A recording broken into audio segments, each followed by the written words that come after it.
नमस्कार, मी प्रमोद हरपुडे, उल्हासप्रभा न्यूज चॅनलमध्ये आपलं स्वागत आहे. आता आपण आहोत सध्या दुर्वास नारायण धुळे यांचा आज सेवानिवृत्तीचा कार्यक्रम आहे. या सेवानिवृत्तीच्या कार्यक्रमामध्ये त्यांनी 36 वर्ष हे याच्यामध्ये दिलेले आहेत.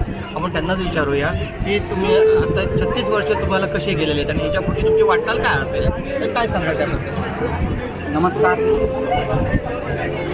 काल माझं केंद्रीय शासकीय कर्मचारी म्हणून सेवानिवृत्ती 37 वर्ष नोकरी करून झालेली. मी जरी केंद्र सरकारचा शासकीय कर्मचारी असूनसुद्धा माझ्या हातून परमेश्वराने खूप अशी चांगली कामं करून घेतली. मला शैक्षणिक क्षेत्रात चांगलं काम करून दिलं. सामाजिक क्षेत्र असेल, माझं क्रीडा क्षेत्र असेल, राजकीय क्षेत्र असेल, क्रीडा क्षेत्र, सर्व क्षेत्रांमध्ये मला परमेश्वर समर्थ कृपेने माझं खूप चांगला या ठिकाणी माझी भरभराट झालेली आहे. आणि या भरभराटीचं कारण म्हणजे माझी पत्नी दर्शना धुळे. खूप म्हणजे मला या 37 वर्षामध्ये सहकार्य लाभलं आहे तिचं. आणि तिच्या सहकार्यामुळे आणि माझी 4 मुलं, मोठी मुलगी म्हणजे नगराध्यक्ष राजश्री मुकुंद शेठ भोईर यांची सूनबाई, आणि दुसरी माझी नंदिनी जी लेक आहे दिबीवाले कल्याणचे जे उद्योजक मोठे मच्छिंद्र जाधव यांची ती पत्नी आहे. आणि तिसरी माझी जी मुलगी आहे रागिनी चौधरी, हे सौरभ चौधरी यांची पत्नी आहे. ते चांगले ऑफिसर आहेत एकाच ऑफिसमध्ये. आणि माझा चौथा मुलगा श्रीपाद धुळे याने सध्या करिअर करून BMS केले. पुढे त्याने BCOMही पूर्ण करून पुढच्या M.Com त्याने पूर्ण केलं आहे. आणि आता काही ऑडिओ शूटिंग किंवा इतर बिल्डरमध्ये लाईनमध्ये तो घुसलेला आहे.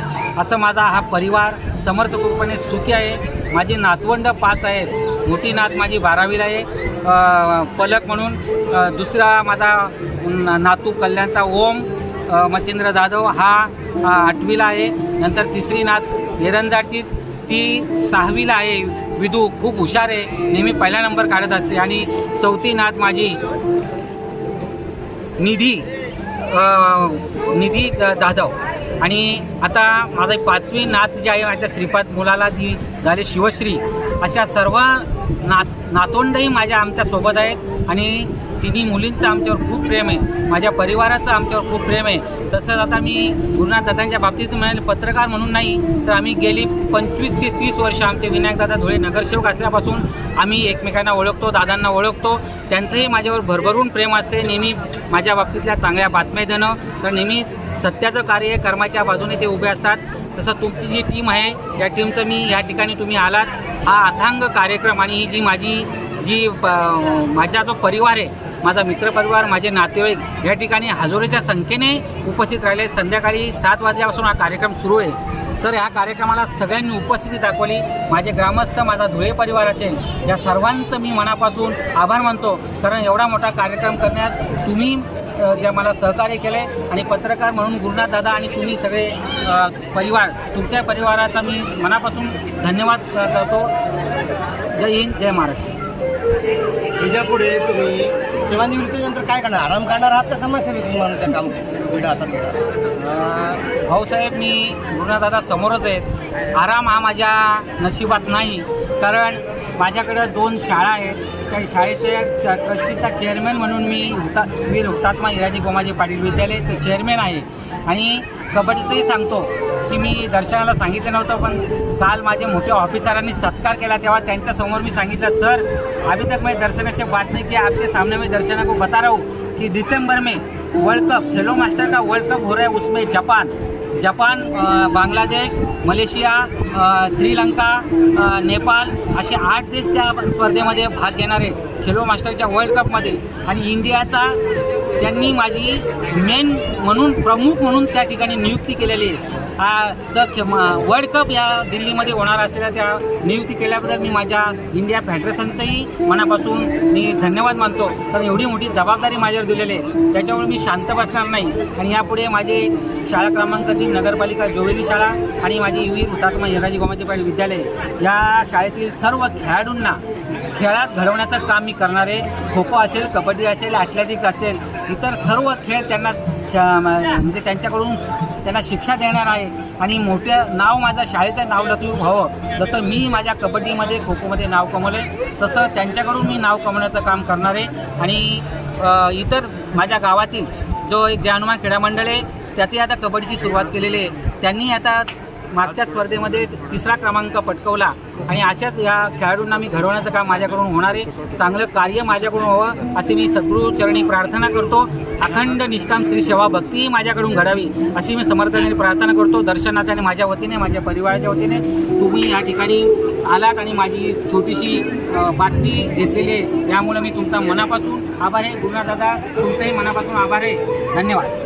धन्यवाद दादा. सेवानिवृत्ती आणि पुढील वाटचालीसाठी हार्दिक शुभेच्छा. धन्यवाद. कार्यकर्ते या ठिकाणी उपस्थित आहेत. मी सर्वप्रथम बदलापूरचे सध्या प्रथम नागरिक म्हणून ज्याच्या घरामध्ये मान आहे आमचे राजेंद्रदादा नगरसेवक आहेत आणि आमच्या ताई नगराध्यक्ष आहेत. उपस्थित नाही झाले मला वाटतं. दुर्वास, तुझ्या या निवृत्तीनंतर तुझ्या पुढच्या आयुष्यासाठी आमच्या मनापासून शुभेच्छा. त्याचा जो काही गोड स्वभाव आहे त्याच्यामुळे आज या ठिकाणी काही गर्दी दिसते. 100% आम्हाला शाळेमध्ये वेळ देता येईल आणि एवढंच बोलून मी सरांच्या दीर्घ आयुष्यासाठी संपवते आणि ज्यांनी मला इथे बोलण्याची संधी दिली त्यांचाही मी आभार व्यक्त करते. धन्यवाद. असं या ठिकाणी त्यांचं भाषण उत्कृष्ट असं काम आज दुर्वास दादा करत आहेत आणि त्यांच्या सुरुवात दादांना आगरी समाजाच्या वतीने अंबरनाथ तालुक्याच्या वतीने मी माझ्या सर आमचे कमीच बोलले. आताच त्यांनी सांगितलं या ठिकाणी एक वाक्य आहे, कर्तव्य कृतीची गौरव शाळेत वाटचाल आणि नव्या पर्वाची सुरुवात. दुर्वास धुळे यांचं एक स्वप्न आहे की येणाऱ्या काळामध्ये ही सगळ्या व्हॉट्सअप ग्रुपवरती जाहिरात होते. 20 वर्ष या ठिकाणी सेवा केली आणि त्यांचा हा त्या कामगार क्षेत्रातील शेवटचा दिवस आहे आणि तो गोड करण्यासाठी आपण इथे सर्वजण उपस्थित झालेलो आहोत. तर कृपया घाई करू नका. आपण जेवणाची सुद्धा सुरुवात या ठिकाणी करतोय. श्री भाविस्कर सर उर्फ धनगर सर.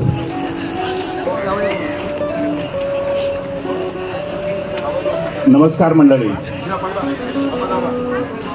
दुर्वास भांडण असतील काय असतील तर दुर्वास प्रथम माझ्याकडे यायचा आणि ते प्रश्न सोडवायचं काम. काही समस्या आता खेळातली मुलं जरा खोडकरच असतात, काही भांडणं होतात वगैरे वगैरे सगळे तो व्यवस्थित सोडवायचा आणि पर्यंत तो खेळत होता. सामाजिक क्षेत्रातील कार्य तर या ठिकाणी सांगितलेलं आहे. मी आपला जास्त वेळ घेणार नाही. मी परमेश्वराकडे प्रार्थना करेल त्याचा एवढा मोठा गोकुळ मी या ठिकाणी पाहिलं. त्याची मुलं बाळं वगैरे सगळी नातवंड त्यांचा भरभराट त्यांची आयुष्यात हो. आणि मी त्याला एकच सांगेल, रिटायर झालेल्या माणसांना मी सगळ्यांना सांगतो तू रिटायर नाही, फक्त टायर बदल आणि गाडी चालू ठेव, थांबू नको. थांबला तो संपला.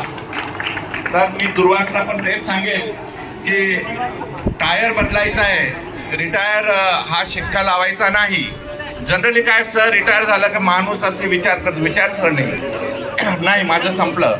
पण एका महान लेखकाने म्हटलेलं आहे की in my end is my beginning. ती तर खरी सुरुवात आहे. तर त्याने सुरुवात करावी आणि वेगवेगळ्या क्षेत्रामध्ये आपलं योगदान त्याने द्यावं. आणि धन्यवाद.